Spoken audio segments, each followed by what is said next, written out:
ऐसा कहा जाता है कि गवर्नमेंट जॉब लेने के लिए ओनली हार्ड वर्क ही ज़रूरी है, लेकिन आज के इस वीडियो में मैं आपको अपनी एक रियल स्टोरी आपके सामने दिखाऊंगा, जिसको देख लेने के बाद आपको बिलीव ही नहीं होगा और आपके मुंह से बस यही निकलेगा कि मैंने ये क्या देख लिया। क्योंकि मेरे को ऐसा लगता है कि गवर्नमेंट जॉब लेने के लिए ओनली हार्ड वर्क ज़रूरी नहीं है, इसके अलावा बहुत सारी चीज़ें मैटर करती हैं।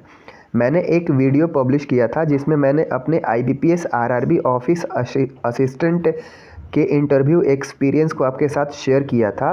वो 2015 में मेरा इंटरव्यू हुआ था और उसके बाद IBPS RRB ऑफिस असिस्टेंट में इंटरव्यू नहीं होना था, क्योंकि उसके बाद इंटरव्यू ख़त्म हो गया था।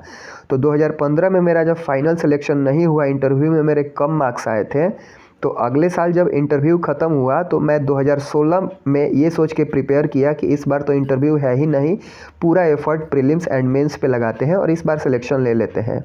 और उस हिसाब से मैंने प्रिपरेशन करी, काफ़ी मेहनत किया और प्रीलिम्स क्वालिफाई हुआ। मेंस के लिए भी बहुत पढ़ाई किया और मेंस में भी आप देख रहे होंगे कि ये 2016 का स्कोर कार्ड है और मैंने बिहार से अप्लाई किया हुआ था, जो कि मेरा होम टाउन है।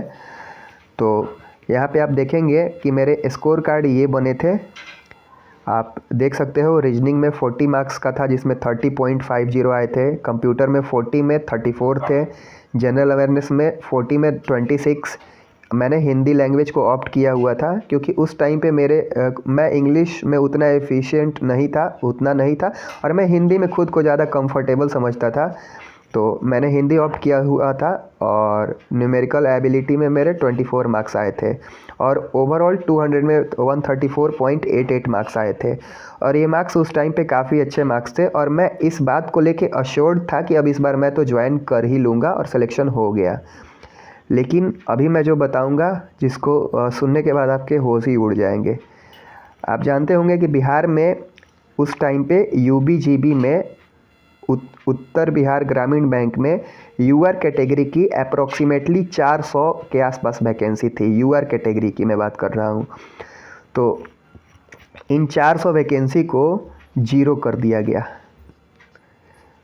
जब भी कोई एस्पिरेंट, कोई भी कैंडिडेट फॉर्म अप्लाई करता है, तो वो एडवर्टाइजमेंट नोटिफिकेशन देख के फॉर्म अप्लाई करता है कि किस स्टेट में कितनी वैकेंसी थी।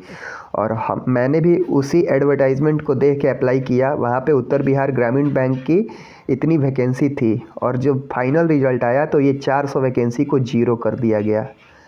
और इसको देख के तो मेरे होश ही उड़ गए और पैरों तले ज़मीन खिसक गया, क्योंकि मैंने ये नहीं सोचा था मैंने ये नहीं सोचा था कि ऐसा कुछ हो जाएगा, 400 वैकेंसी जीरो हो जाएगी।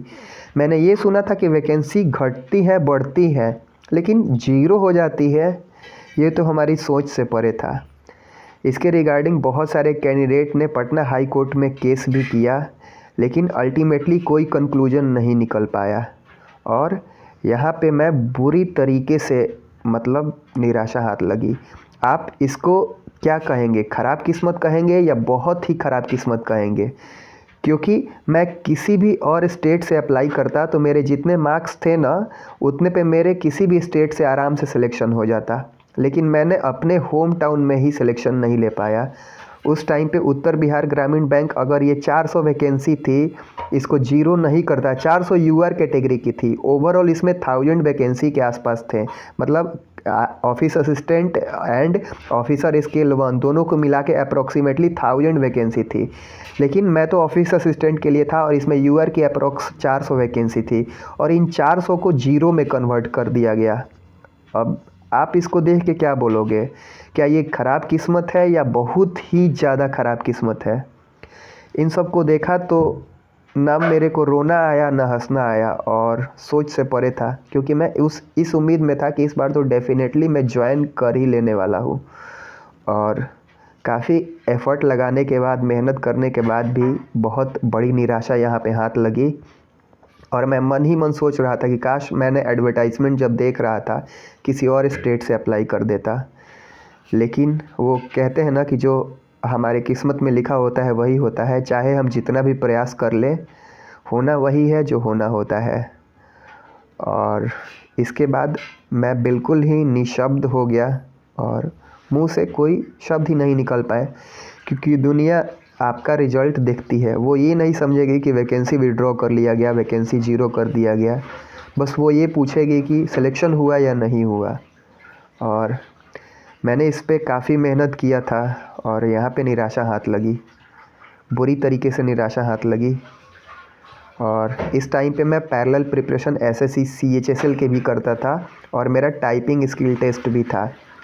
मेरा टाइपिंग स्किल टेस्ट जनवरी में था और ये रिज़ल्ट भी फरवरी मार्च के आसपास आया हुआ था। तो मैं इस उम्मीद में था कि इस बार तो मैं एकदम श्योर हूँ कि आईबीपीएस आरआरबी ऑफिस असिस्टेंट में मैं ज्वाइन कर लूँगा। मैं इस बात को लेके एकदम अश्योर्ड था और मैंने उतना अच्छे से टाइपिंग की भी प्रिपरेशन नहीं करी। और इसमें मेरा सीएचएसएल का टाइपिंग भी ख़राब हो गया।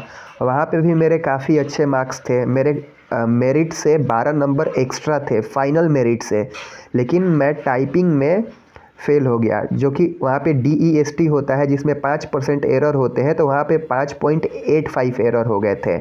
और जो LDC के लिए होता था 7% एरर, वहाँ पे मेरे 12% एरर हो गए थे। तो इतना बुरा हुआ कि इधर से तो ये गया ही गया और साथ में CHSL भी चला गया।